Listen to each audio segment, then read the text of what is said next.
Bismillahirrahmanirrahim. Assalamu alaikum, dear students. I am here, Professor Nawan Naseem, to teach you in organic chemistry.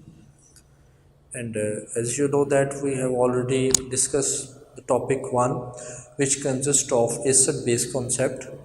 And last time we discussed about the 5 different concepts which defined the acid and base of whole the world that have discovered so far. The two acid-base concepts like Arrhenius concept and Lorentz concept we have already discussed in our previous lecture. So now we move forward to our new lectures. This is the topic is Lewis concept, and as I numbered the last time that the Lewis concept is the third number. The first one is Arrhenius concept, the second one is Bronsted-Lowry concept, and third one is Lewis concept. So today our topic is Lewis concept, and we discuss all about Lewis concept, their introduction, their definition, their classifications and their limitations. So all about this हम जो है वो Levi's concept के बारे में बात करेंगे. So first one हमारे पास जो है लेविस कॉन्सेप्ट के बारे में हमें पता होना चाहिए कि ये एक केमिस्ट था चियन लेविस. उसने 1923 में जो है वो ये कॉन्सेप्ट हमें दिया.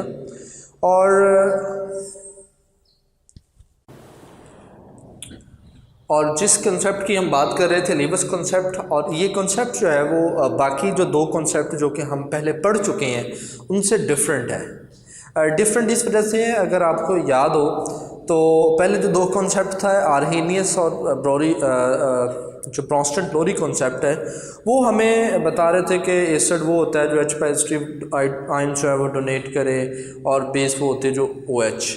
ये आर्हेनियस का कॉन्सेप्ट. ब्रॉन्स्टेड क्या कहता है, एसिड वो है जो H+ डोनेट करे और बेस वो है जो H+ जो है वो एक्सेप्ट करे. मतलब दोनों जो है वो प्रोटॉन के गिर्द जो है वो चक्कर लगा रहे थे, उसके गिर्द घूम रहे थे. तो इस वजह से दोनों के कॉन्सेप्ट मैंने जिस तरह लास्ट टाइम भी आपको बताया कि दोनों जो है वो एक दूसरे की कंट्राडिक्शन नहीं है. ठीक है, थोड़ा सा जो आप यूँ कह लें कि जो हमारे पास ब्रॉन्स्टेड कॉन्सेप्ट है वो मॉडिफाइड फॉर्म है किसकी, आर्हेनियस कॉन्सेप्ट की. तो जितने भी एसिड जो कि आर्हेनियस ने डिफ़ाइन किए हैं उनको ब्रॉन्स्टेड-लॉरी भी मानता है. तो उसने थोड़ी सी उसमें एडिशन की, वो मैंने आपको लास्ट टाइम बताया कि गैस फेज रिएक्शंस जो है वो होते हैं ब्रॉन्स्टेड में. आर्हेनियस ने सिर्फ एक्वस के ऊपर जोर दिया.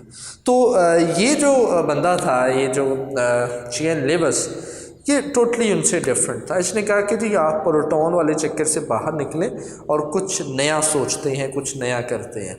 तो वो जो नया इसने किया वो ये था कि इसने हमें इसका जो इसने एम्फसाइज़ किया वो ज़्यादातर इलेक्ट्रॉन्स पेयर के ऊपर एम्फसाइज़ किया. और जैसे कि हम देखेंगे इसकी डेफिनेशन के ऊपर भी कि इसने कहा कि इलेक्ट्रॉन्स को आप फोकस करें, किसके पास इलेक्ट्रॉन ज़्यादा हैं, किसके पास इलेक्ट्रॉन कम है.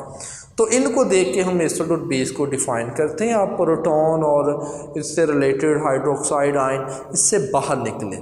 तो जब इसने ये वाली हमें फ़िलासफ़ी दी कि हम इलेक्ट्रॉन्स पेयर की बात करें तो बहुत सारी चीज़ें जो है वो नई भी एक्सप्लेन हुई और हमें पता चला कि जो है वो एसिड और भी हैं और हम उनको एक डिफरेंट व्यू से और एक डिफरेंट तरीके से हम उसको जो है वो एक्सप्लेन कर सकते हैं. बहुत सारी नई चीज़ें निकली और फिर डेफिनेटली जिस तरह बाकी लोगों पे एतराज़ात लगे तो ये भी उनसे बचा नहीं. तो इसने भी जो है वो इसके ऊपर एतराज़ लोगों ने लगाया, तो वो हम एंड पे देखेंगे. लेकिन पहले हम जो है इस बंदे की कावश जो है उसको अप्रिशिएट करते हैं और इसको देखते हैं कि ये किस तरह से हमें बता रहा है एसिड के बारे में और बेस के बारे में. तो एसिड हमारे पास जो थी वो कहते हैं कि वो स्पीशीज़ है जिसके पास वेकेंट ऑर्बिटल्स हैं. ऑर्बिटल वो जगह है जहाँ पे इलेक्ट्रॉन्स मौजूद होते हैं, इलेक्ट्रॉन्स का घर होता है. तो जिसके पास वेकेंट जो है वो ऑर्बिटल्स हैं उसे हम कहते हैं कि वो हमारे पास क्या है, एसिड है। क्यों? क्योंकि जिसके पास खाली ऑर्बिटल्स होंगे वो किसी इलेक्ट्रॉन्स को जगह दे सकते हैं रहने के लिए। तो इसका मतलब ये है कि जिसके पास जगह खाली हो वो इलेक्ट्रॉन को एक्सेप्ट कर सकता है, उनको वेलकम कर सकता है। तो फिर हम कह सकते हैं कि एसिड वो है जो कि इलेक्ट्रॉन्स के पेयर को एक्सेप्ट करे, और एक्सेप्ट तभी करेगा जब उसका घर खाली होगा। तो इस वजह से वेकेंट ऑर्बिटल्स का होना जो है वो इसमें पर्टिनेंट कंडीशन है। इसकी मैंने एग्जांपल्स कुछ लिख दी हैं, लाइक हमारे पास BF3 है, AlCl3 है, सिल्वर आयंस हैं, क्यूप्रिक हमारे पास आयंस हैं। So these are all Lewis acid, और इस सेंस में भी कि इनके पास वेकेंट ऑर्बिटल है, और इस सेंस में भी ये इलेक्ट्रॉन डेफिशिएंट है, इलेक्ट्रॉन्स की कमी है, ये इलेक्ट्रॉन के भूखे हैं, तो ये किसी दूसरे से इलेक्ट्रॉन को गेन या एक्सेप्ट या अडॉप्ट कर सकते हैं। हाँ, बेस की अगर हम बात करें तो बेस हमारे पास वो स्पीशीज़ है जिसमें इलेक्ट्रॉन्स का जो पेयर होता है ना वो डोनेट होता है। तो फिर मैं यूँ कहता हूँ कि जो बेस होती है ना वो जनरस होती है, वो सखी दिल होती है, उसके पास इलेक्ट्रॉन ज़्यादा तादाद में होते हैं, वो इलेक्ट्रॉन का पेयर डोनेट करती है। और एसिड जो होता है ना वो फ़कीर होता है, उसके पास इलेक्ट्रॉन्स कम तादाद में होते हैं, एम्प्टी ऑर्बिटल्स होते हैं, तो वो इलेक्ट्रॉन को एक्सेप्ट करेगा। तो इस वजह से हमारे पास जो बेस है वो इलेक्ट्रॉन रिच है, और जो हमारे पास एसिड है वो हमारे पास इलेक्ट्रॉन डेफिशिएंट है। तो ये मैंने एक जो है इसका रिएक्शन लिखा है कि हमारे पास H पॉजिटिव आयन है और हमारे पास जो है वो अमोनिया आयन्स है। तो ये अमोनिया जो है वो हमारे पास क्या है, बेस है। इसके ऊपर मैंने ये 2 डॉट लगाए हैं, विच मीन्स दैट कि अमोनिया हैज़ लॉन पेयर, या अमोनिया के पास जो है वो इलेक्ट्रॉन रिच है, इलेक्ट्रॉन ज़्यादा है, और हमारे पास जो H पॉजिटिव है वो हमारे पास क्या है जी, इलेक्ट्रॉन डेफिशिएंट है, उसके पास इलेक्ट्रॉन्स की कमी है।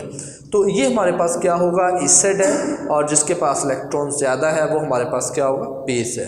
सो जो इलेक्ट्रॉन रिच है वो उसको इलेक्ट्रॉन डोनेट करेगा, जो इलेक्ट्रॉन डेफिशिएंट है, जो गरीब है, उसको वो जो है इलेक्ट्रॉन डोनेट करेगा। सो यहाँ पे हमारे पास जो प्रोडक्ट बनती है उस प्रोडक्ट को हम नाम देते हैं कि वो प्रोडक्ट एडक्ट प्रोडक्ट होती है। एडक्ट जो होती है एक्चुअली 2 लफ्ज़ों का कॉम्बिनेशन है, this is the addition product, ठीक है। तो इसमें 2 जो रिएक्टेंट हैं वो आपस में मिलते हैं। अब एसिड और बेस के मिलने का कोई ना कोई एक मेथड होता है कि इनके दरमियान बॉन्डिंग किस किस्म की होगी। तो इनके दरमियान हमारे पास जो बॉन्डिंग होगी वो कोऑर्डिनेट कोवलेंट बॉन्डिंग होगी, और ये कॉम्प्लेक्स फॉर्मेशन है जो कि हम आगे बात करेंगे। यहाँ पे मैंने इसकी जो है वो क्लासिफिकेशन की है कि जो हमारे पास एसिड है उनको हम इलेक्ट्रोफाइल भी कहते हैं। Electrophile means that electron loving, और इसको हम इलेक्ट्रॉन डेफिशिएंट भी कहते हैं। वही इलेक्ट्रॉन से मोहब्बत करेगा, प्यार करेगा जिसके पास इलेक्ट्रॉन की कमी होगी। और हमेशा जो पॉजिटिव चार्ज होती हैं वो इलेक्ट्रॉन डेफिशिएंट होते हैं, और वो हम उसको लीवस एसिड भी कहते हैं। ये हम एक्सप्लेन करेंगे जी उसकी क्लासिफिकेशन में। बेस जो होती है वो हमारे पास न्यूक्लियोफाइल होती है, मीन्स के न्यूक्लियस लविंग, और बेस हमारे पास जो है वो इलेक्ट्रॉन रिच होती है, और बेस जो है नेगेटिव चार्ज है, मीन्स कि टोटली एक दूसरे के जो है वो ये अपोजिट होती हैं। हमारे पास जो बेस है वो नेगेटिव चार्ज होती है। अनदर एग्जांपल है जी हमारे पास BF3 एंड अमोनिया। यहाँ पे दोनों आपको लग रही हैं कि ये दोनों ही जो है वो न्यूट्रल है। तो BF3 के ऊपर भी कोई चार्ज नहीं है और अमोनिया भी न्यूट्रल है, लेकिन यहाँ पे जो BF3 है वो इलेक्ट्रॉन डेफिशिएंट है। इसका जो बोरॉन जिसे हम कहते हैं कि ये सेंट्रल एटम है, तो ये इसका स्ट्रक्चर होगा जी। सो बोरॉन जो है वो हमारे पास क्या है, इलेक्ट्रॉन डेफिशिएंट है, इसके पास इलेक्ट्रॉन की कमी होती है। तो जिसकी वजह से ये इलेक्ट्रॉन्स को एक्सेप्ट करेगी। किसकी तरफ से इलेक्ट्रॉन्स को एक्सेप्ट करेगी? नाइट्रोजन की तरफ से हमारे पास इलेक्ट्रॉन्स को एक्सेप्ट करेगी, और जिसकी वजह से ये हमारे पास जो है वो इसका एडक्ट बनेगा। इसे हम कहते हैं एडिशन प्रोडक्ट, और ये बॉन्ड होता है कोऑर्डिनेट कोवलेंट बॉन्ड। कभी कभी जो प्रोडक्ट हमारे पास बनती है उसे कॉम्प्लेक्स फॉर्मेशन भी कहते हैं, लेकिन उसके लिए हमारे पास क्या होना ज़रूरी है, ऐसा एलिमेंट होना ज़रूरी है जिसके पास d ऑर्बिटल हो, फिर वो कॉम्प्लेक्स कंपाउंड बनाएगा। जो एसिड होता है इसका एक और नाम आ गया जी नया, इस एसिड को हम कहते हैं कि ये एक्सेप्टर होता है, ये हर आने वाली चीज़ को एक्सेप्ट करता है, और जो बेस होती है वो डोनर होती है। ठीक है, ये हर आने ये मीन्स के अपने जो लॉन पेयर है उसको डोनेट करेंगे। तो इनके दरमियान जो बॉन्डिंग होती है वो कोऑर्डिनेट कोवेलेंट बॉन्डिंग होती है, और इनका ये साइन जो है इस साइड पे होता है, फ्रॉम डोनर टू एक्सेप्टर। ठीक है जी। सो ये हमारे पास एक जनरल सी जो है डेफिनेशन है एसिड और बेस के बारे में। नेक्स्ट जो है वो हम इसकी क्लासिफिकेशन करते हैं एसिड और बेस की। तो उसकी क्लासिफिकेशन में सबसे पहले हम देखते हैं क्लासिफिकेशन ऑफ एसिड।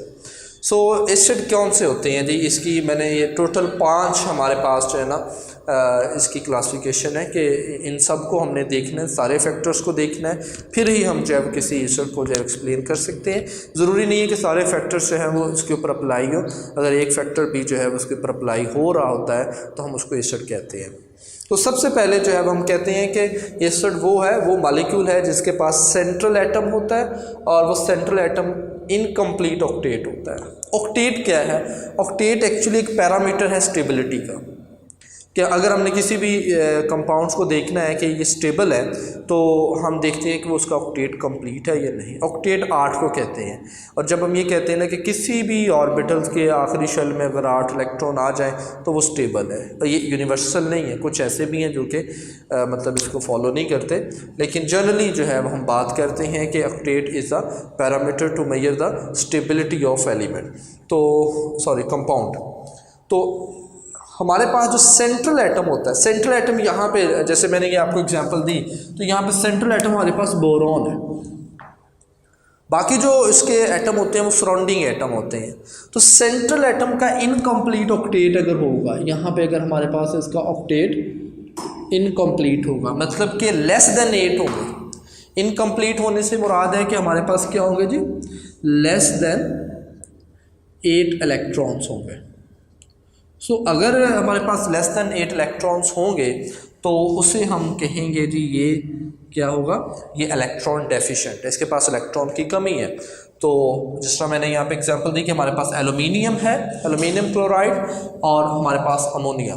सो हमारे पास जो एल्यूमिनियम है ये इलेक्ट्रॉन डेफिशिएंट है, और अमोनिया जैसे कि हमने पहले भी ये वाली एग्जांपल की है और इस एग्जांपल में भी देखा है कि अमोनिया के ऊपर लॉन पेयर है तो वो इलेक्ट्रॉन रिच स्पीशीज़ है। तो जो भी इलेक्ट्रॉन रिच होती है वो हमारे पास क्या होती है, बेस होती है। सो नीचे मैंने फिर यहाँ पे इलेक्ट्रॉनिक कॉन्फ़िगरेशन लिखी है एल्यूमिनियम की, ताकि आपको ये वाज़ेह हो जाए कि ये इलेक्ट्रॉन लेस देन 8 से क्या मुराद है। कैसे होते हैं। एल्यूमिनियम में 13 इलेक्ट्रॉन होते हैं, ठीक है। इसके एस में 2 इलेक्ट्रॉन है, और जो सेकंड शेल है उसमें हमारे पास 8 इलेक्ट्रॉन है, और थर्ड शेल मीन्स कि ये वाला थर्ड शेल है हमारे पास, उसमें 3 इलेक्ट्रॉन है। तो अगर इसको 3 इलेक्ट्रॉन शेयर किए जाएँ एल्यूमिनियम से, क्लोरीन से, तो ये कितने हो जाएंगे, 6 है। 6 इज़ लेस दैन जो है वो 8 होंगे। तो इट मीन्स कि ये एल्यूमिनियम इलेक्ट्रॉन यहाँ पे क्या है, डेफिशिएंट है। ये क्या काम करेगी, इलेक्ट्रॉन डेफिशिएंट है, तो ये हमारे पास जो है वो एसिड होगा लेवस। हर वो मॉलिक्यूल जो कि जिसका ऑक्टेट इनकम्प्लीट है, आप उसको चेक कर सकते हैं इसकी कॉन्फ़िगरेशन ड्रॉ करके, तो आपको पता चलेगा कि ये इलेक्ट्रॉन जो है वो डेफिशिएंट है। सेकेंड है जी molecules containing central atom with the vacant D orbital, कि ऐसा मेटल एटम, ऐसा एटम जिसके डी ऑर्बिटल वेकेंट हो, एम्प्टी हो। ये ज़्यादातर जो है वो हमारे पास ट्रांजिशन एलिमेंट्स आ जाते हैं और पोस्ट ट्रांजिशन एलिमेंट्स होते हैं, जिनका डी ऑर्बिटल्स वेकेंट होता है, खाली होता है। तब भी जो है वो हमारे पास वो जिनका वेकेंट डी ऑर्बिटल वेकेंट होता है वो एसिड बिहेवियर शो करते हैं, लेवस एसिड बिहेवियर शो करते हैं। SnCl4 का डी, ये हमारे पास जो Sn है सेंट्रल एटम है, इसका हमारे पास जो डी ऑर्बिटल है वो वेकेंट होना चाहिए, तो ये हमारे पास SnCl6 बनाएंगे, और इसे हम कहते हैं कि जी ये हमारे पास लेवस एसिड है और ये लेवस बेस है। नेगेटिव चार्ज मीन्स जिस मैंने यहाँ पे आपको बताया है तो वो लेवस बेस ही होगी। थर्ड है जी all the simple cation are the Lewis acid. Simple सी बात है कि जिसके ऊपर पॉजिटिव चार्ज होगा, सो इट मीन्स दैट कि positive charge means electron deficient, positive charge का मतलब ये है कि उसके पास इलेक्ट्रॉन्स की कमी है, तो वो भी हमारे पास लीवस एसिड होगा। जिस तरह ये कॉपर है जी, क्यूप्रिक और सिल्वर हमारे पास है। एंड फोर्थ वन है जी molecule having multiple bond. Multiple bond कहते हैं कि जिसमें डबल या ट्रिपल बॉन्ड हो, तो उसे हम कहते हैं कि वो हमारे पास मल्टीपल बॉन्ड होता है। और डिसिमिलर इलेक्ट्रोनेगेटिव एटम, यहाँ पे डिसिमिलर इलेक्ट्रोनेगेटिव एटम का मतलब ये है, या डिफरेंट इलेक्ट्रोनेगेटिव एटम का मतलब ये है कि सपोज ये कार्बन और ये वाला ऑक्सीजन, ये हमारे पास क्या है, ये डिफरेंट एटम है, ठीक है। कार्बन और ऑक्सीजन के हमारे पास क्या है, डिफरेंट एटम है। यहाँ पे ऑक्सीजन की इलेक्ट्रोनेगेटिविटी ज़्यादा है तो उसके ऊपर नेगेटिव चार्ज, और कार्बन की इलेक्ट्रोनेगेटिविटी कम है तो उसके ऊपर पॉजिटिव चार्ज। सो अगर दो एटम के दरमियान, इलेक्ट्रोनेगेटिव एटम के दरमियान डिसिमिलर इलेक्ट्रोनेगेटिव एटम के दरमियान मल्टीपल बॉन्ड्स हैं, एक से ज़्यादा बॉन्ड हैं, तो वो भी एक्ट करेंगे एज अ लीवस एसिड। उसकी मैंने एग्जांपल यहाँ पे कोट की है, कार्बन डाइऑक्साइड। सो कार्बन और ऑक्सीजन के दरमियान यहाँ पे क्या होता है, डबल बॉन्ड होता है, जिसकी वजह से ये जो OH नेगेटिव है ये किसके ऊपर अटैक करेगा, कार्बन पे। तो यहाँ पे OH क्या है, लीवस बेस है, और ये आपके पास क्या होगा जी, लीवस एसिड होगा, ठीक है। सो ये हमारे पास जो है वो इसकी एक चौथी जो है वो टाइप से क्लासिफिकेशन है। फिफ्थ हमारे पास जो इसकी है जी वो है एलिमेंट विद इलेक्ट्रॉन सेक्सटेंट, के ऐसे एलिमेंट्स जिनका जो आखिरी शेल में इलेक्ट्रॉन जो है वो 6 हों, और वो कौन से होते हैं, वो छठे ग्रुप से बिलोंग करते हैं। अब छठा ग्रुप कौन सा है, छठा ग्रुप हमें याद होना चाहिए, जिसमें हमारे पास जो है 6A ग्रुप ऑक्सीजन है, सल्फर है, सेलेनियम है, टेलीरियम और पोलोनियम, ये 6 ग्रुप है। तो 6 ग्रुप से जो एलिमेंट्स बिलोंग करते हैं उनके आखिरी शेल में 6 इलेक्ट्रॉन्स होते हैं, they also act as a Lewis acid. So this was the classification of Lewis acid. Next we move to the classification, sorry हम अब बात करेंगे लीवस एसिडिक स्ट्रेंथ, कि जो लीवस एसिड स्ट्रेंथ है ना वो किस चीज़ पे डिपेंड करती है, हम उसकी बात करेंगे। तो उस पर जो सबसे पहला फैक्टर है ना वो इंक्रीज़ इन पॉजिटिव चार्ज, कि जितना आपके पास पॉजिटिव चार्ज ज़्यादा होगा हम कहेंगे वो लीवस एसिड उतना ही ज़्यादा स्ट्रॉन्ग होगा। जैसे कि हमारे पास यहाँ पे मैंने 2 एग्जांपल दी हैं कि हमारे पास जो आयरन है उसकी ये 2 वैलेंसी शो कर सकता है, Fe+2 Fe+3। वैसे जितने भी हमारे पास d ऑर्बिटल्स होते हैं एलिमेंट्स, वो उनकी वेरिएबल ऑक्सीडेशन स्टेट होती हैं। So iron is one of them. तो आयरन जो है यहाँ पे 2 ऑक्सीडेशन स्टेट शो करता है, +2 और +3। तो अगर आपसे कोई पूछ ले कि जी इसमें कौन सा स्ट्रॉन्ग एसिड है, so which have greater positive charge, जिसके पास पॉजिटिव चार्ज ज़्यादा है वो हमारे पास स्ट्रॉन्गर एसिड होगा। सेकंड हमारे पास इसकी जो स्ट्रेंथ है किस फैक्टर के ऊपर डिपेंड कर रही है, वह increase in nuclear charge for only period in periodic table. कि न्यूक्लियर चार्ज हम कहते हैं कि जी हम कहते हैं नंबर ऑफ प्रोटॉन को, तो जितना न्यूक्लियर चार्ज ज़्यादा होगा उसकी उतनी ही ज़्यादा जो है वो हमारे पास एसिडिक स्ट्रेंथ होगी। तो ये मैंने लिथियम और बेरिलियम के एग्जांपल को यहाँ पे कोड किया है। तो लिथियम और बेरिलियम जो है वो हमारे पास क्या है जी, अलॉन्ग द पीरियड है, ये मूव कर रहे हैं ऐसे, और पीरियड आपको पता है ये होता है जी हमारे पास फ्रॉम लेफ़्ट टू राइट। तो इसमें बेरिलियम जो है एक तो इसके ऊपर चार्ज ज़्यादा है, दूसरा ये हमारे पास स्ट्रॉन्ग एसिड है। तीसरा हमारे पास है डिक्रीज इन आयनिक रेडियस, तो जिसका रेडियस जितना ज़्यादा होगा वो उतना ही वीक एसिड होगा, और जिसका रेडियस जितना आप यूँ कह लें कि कम होगा वो उतना ही स्ट्रॉन्ग एसिड है। लाइक हमारे पास Na पॉजिटिव है, दोनों कैटाइंस हैं, पोटाशियम और सोडियम दोनों सेम ग्रुप से बिलोंग करते हैं, लेकिन सोडियम का एटॉमिक साइज़ पोटाशियम से ज़्यादा है, पोटाशियम का एटॉमिक साइज़ जो है वो सोडियम से ज़्यादा है। तो इसका मतलब ये है कि सोडियम हमारे पास स्ट्रॉन्ग एसिड है। एंड लास्ट जो इसका फैक्टर है वो है decrease in number of shielding effect. तो इसमें हम बात करेंगे कि जी शील्डिंग इफ़ेक्ट जो है वो हमारे पास जो है वो एक्चुअली क्या होता है, शील्डिंग इफेक्ट हम कहते हैं, स्क्रीनिंग इफेक्ट भी इसे कहते हैं, और ये डिपेंड करता है नंबर ऑफ शेल के ऊपर। जितने नंबर ऑफ शेल ज़्यादा होंगे उतना उसका शील्डिंग इफेक्ट ज़्यादा होगा। तो इसके ऊपर भी जो है वो ये डिपेंड करता है, जितने नंबर ऑफ शील्डिंग इलेक्ट्रॉन्स ज़्यादा होंगे उतना ही जो हमारे पास क्या है जी, ये स्ट्रॉन्ग एसिड होगा। सो ये हमारे पास जो है वो लीवस एसिड स्ट्रेंथ है, जिसके ऊपर ये फैक्टर डिपेंड करता है जी। सेकंड जिसकी तरफ हम मूव करेंगे वो हमारे पास लीवस बेस है। सो लीवस बेस में हम इसके पॉइंट्स कर लेते हैं जी। सबसे पहला पॉइंट्स हमारे पास क्या है जी, all the anions act as a Lewis acid. जैसे कि मैं बता चुका हूँ कि जब पॉजिटिव चार्ज है कैटाइन वो लीवस एसिड एक्ट करता है, और जो नेगेटिव चार्ज है वो लीवस बेस एक्ट करेगा। और सेकंड हमारे पास है जी the substance having unshared pair of या लॉन पेयर ऑफ इलेक्ट्रॉन, के ऐसे सब्सटेंस जिनके ऊपर लॉन पेयर होता है, पेयर ऑफ इलेक्ट्रॉन्स हैं, वो हमारे पास लीवस एसिड एक्ट करेंगे।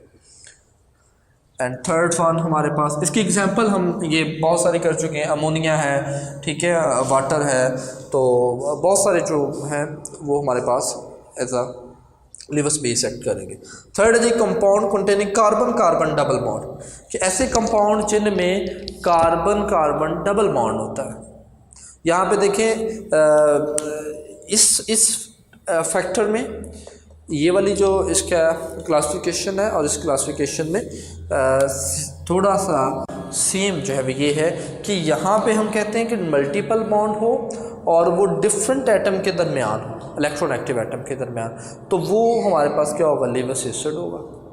और यहाँ पे हम कहते हैं कि मल्टीपल बॉन्ड तो हो लेकिन वो दोनों सेम एटम के दरमियान हो, तो यहाँ पे हम कहते हैं कि जी वो लीवस बेस एक्ट करेगा। जैसा कि ये जो पाई इलेक्ट्रॉन्स होती हैं ये अटैक करेंगे, तो पाई इलेक्ट्रॉन्स यहाँ पे एक्ट कर रही हैं एज अ बेस।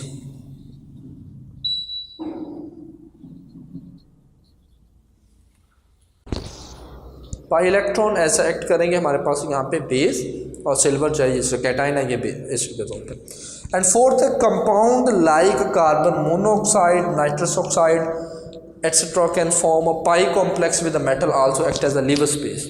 यहाँ पे एक्चुअली बात की गई है कार्बन मोनोऑक्साइड की, नाइट्रस ऑक्साइड की लिगेंड के तौर पे।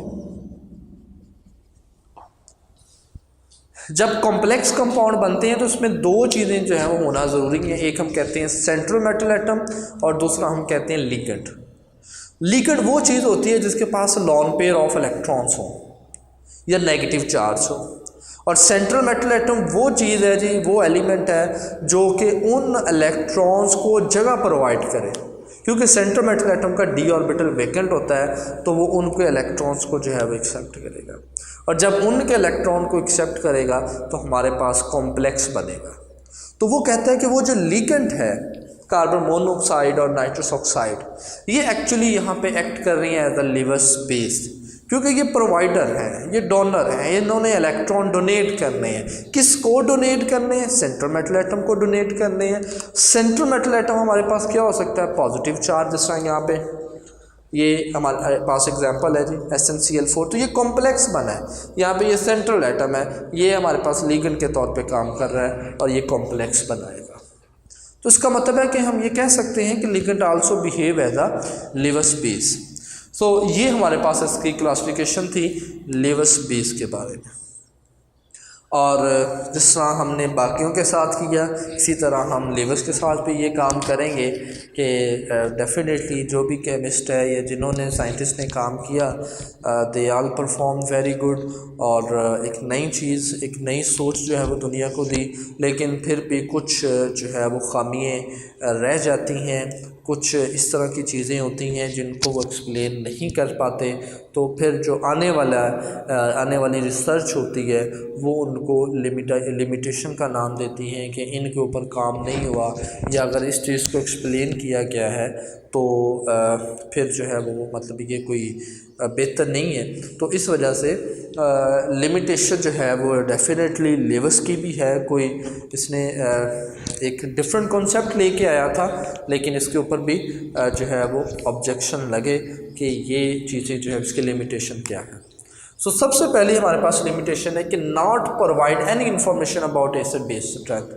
कि जिस तरह मैंने जब आर्हीनियस की बात की थी तो उसमें हमने कहा था कि जी आर्हीनियस में स्ट्रॉन्ग एसिड वो होता है जो H पॉजिटिव आयन डोनेट करे कम्प्लीटली आयोनाइज हो, स्ट्रॉन्ग बेस वो होती है जो हाइड्रोक्साइड आयन डोनेट करे कम्प्लीटली आयोनाइज हो।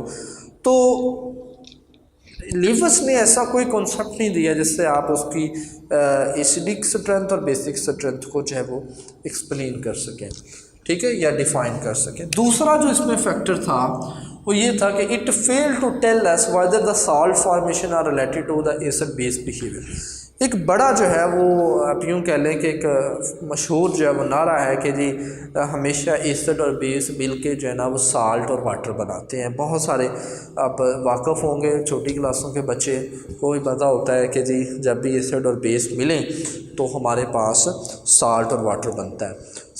लेकिन लिवस जो था वो एक्सप्लेन नहीं कर पाया कि साल्ट जो है वो कैसे बनता है।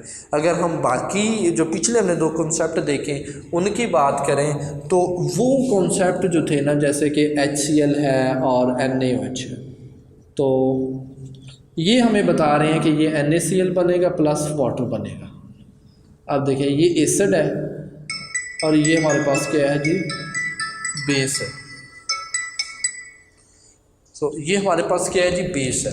तो इसने इस कॉन्सेप्ट के मुताबिक तो पता चल रहा है कि साल्ट हमारे पास क्या है, बन रहा है और वाटर बन रहा है। लेकिन लिवस ने कोई ऐसा हमें कॉन्सेप्ट नहीं दिया जिससे हमें पता चले कि साल्ट और वाटर जो है वो हमारे पास बन रहा है।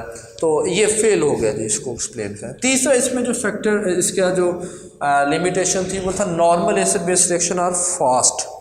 कि जितने भी हमारे पास नॉर्मल एसिड बेस रिएक्शन होते हैं वो फास्ट रिएक्शन होते हैं, ठीक है, क्योंकि जो एसिड होते हैं वो आसानी से तेज़ी के साथ आयोनाइज होते हैं, बेस तेज़ी के साथ आयोनाइज होती हैं। तो जब वो आपस में रिएक्ट करते हैं तो उनकी जो है वो रिएक्शन जो है वो फास्ट होते हैं, क्योंकि आयोनाइजेशन पहले ही हो चुकी होती है, अब नए कंपाउंड्स का बनना होता है। तो इस वजह से जो हमारे पास एसिड बेस रिएक्शन होते हैं वो फास्ट होते हैं। लेकिन यहाँ पे जो लिवस ने हमें बताया, उसने कहा कि ये जो हमारे पास एसिड बेस रिएक्शन है ये स्लो रिएक्शन है, तो ये उनको जो है एक्सप्लेन नहीं कर पाया। एंड फोर्थ जो प्रॉपर्टी थी, जो इसकी लिमिटेशन थी वो हमारे पास वो ये है कि वो कहते हैं कि it is a very general to include the formation of, ये हमारे पास कॉम्प्लेक्स है जी, टेट्रा कार्बोनाइल निकल, और ये हमारे पास जो है वो बेंजीन का कॉम्प्लेक्स बना है क्रोमियम के साथ एज अ लिवस एसिड। तो इसने बड़ी आसानी से बता दिया कि जी कॉम्प्लेक्स ऐसे बनते हैं। हालांकि कॉम्प्लेक्स बनाना जो है, ये कॉम्प्लेक्स का बनना एक कॉम्प्लेक्स जो है वो एक डिफरेंट चीज़ है और एक मुश्किल चीज़ है, इसको समझना एक मुश्किल कॉन्सेप्ट है। और बहुत सारी जो आप यूँ कह लें कि थ्योरीज़ जो हैं वो इसके ऊपर आई थी कॉम्प्लेक्स फॉर्मेशन पे। तो इस वजह से जिस तरह CFT है और बहुत सारी VPT है, तो उन्होंने इस थ्योरी को एक्सप्लेन किया कि how centre metal atom, how transition elements form complex compound. तो वो एक बड़ा कॉम्प्लेक्स कंपाउंड्स को समझना एक कॉम्प्लेक्स जो है वो चीज़ है। तो इसने बड़ी आसानी से बता दिया कि जी कॉम्प्लेक्स कंपाउंड ऐसे बनते हैं, और सही उनकी केमिस्ट्री को नहीं बताया।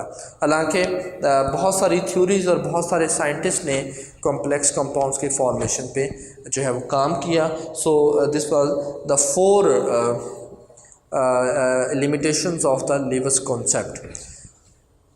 तो ये हमारा आज का टॉपिक था, और मैं इसको क्विकली जो है इसको रिवाइज कर देता हूँ कि आज हमने क्या चीज़ सीखी है और कौन से कॉन्सेप्ट को पढ़ा है। आज हमने जो है वो लिवस के कॉन्सेप्ट को एक्सप्लेन किया था।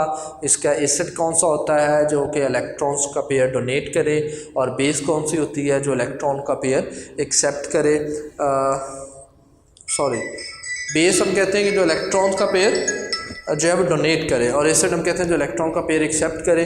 और जो एसिड है उसे इलेक्ट्रोफाइल कहते हैं, इलेक्ट्रॉन डेफिशिएंट कहते हैं, पॉजिटिव चार्ज, और बेस हमारे पास न्यूक्लियोफाइल, इलेक्ट्रॉन रिच और नेगेटिव चार्ज होता है।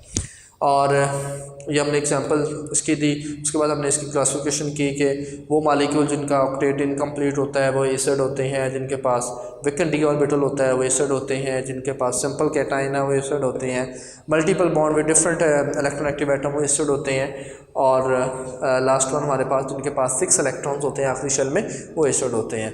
और फिर हमने इसकी स्ट्रेंथ की बात की थी, increase in positive charge, nuclear charge, ठीक है, डिक्रीज इन आयनिक रेडियाई और डिक्रीज इन नंबर। और देन हमने क्लासिफिकेशन ऑफ लीवस बेस की बात की थी। लीवस बेस क्या होती हैं, जितने भी एनाइंस होते हैं वो लीवस बेस है, नेगेटिव चार्ज, और हमारे पास जो अनशेयर्ड पेयर ऑफ इलेक्ट्रॉन्स होते हैं वो लीवस बेस हैं, और compound containing carbon carbon double bond जिनके दरमियान डबल बॉन्ड होता है वो लीवस बेस होते हैं, और क्योंकि डबल बॉन्ड में पाई इलेक्ट्रॉन एक्ट करते हैं एज अ लीवस बेस। और compound like carbon monoxide, nitrous oxide ये लीवस बेस के तौर पे काम करते हैं। लास्ट वन जो है वो हमारे पास उसकी लिमिटेशन थी कि ये हमें एसिड बेस की स्ट्रेंथ के बारे में नहीं बताता, और ये हमें जो है वो साल्ट फॉर्मेशन के बारे में नहीं बताता। ये हमें कहता है कि जी कॉम्प्लेक्स कंपाउंड बनते हैं, तो कॉम्प्लेक्स कंपाउंड ये कॉम्प्लेक्स फॉर्मेशन स्लो है, हालांकि एसिड बेस रिएक्शन फास्ट होते हैं। और लास्ट वन जो है वो इसने बड़ी आसानी से बता दिया कि जी कॉम्प्लेक्स कंपाउंड ऐसे बनते हैं, हालांकि ये इतना आसान नहीं है, बहुत सारी थ्योरी ने इसके ऊपर काम किया।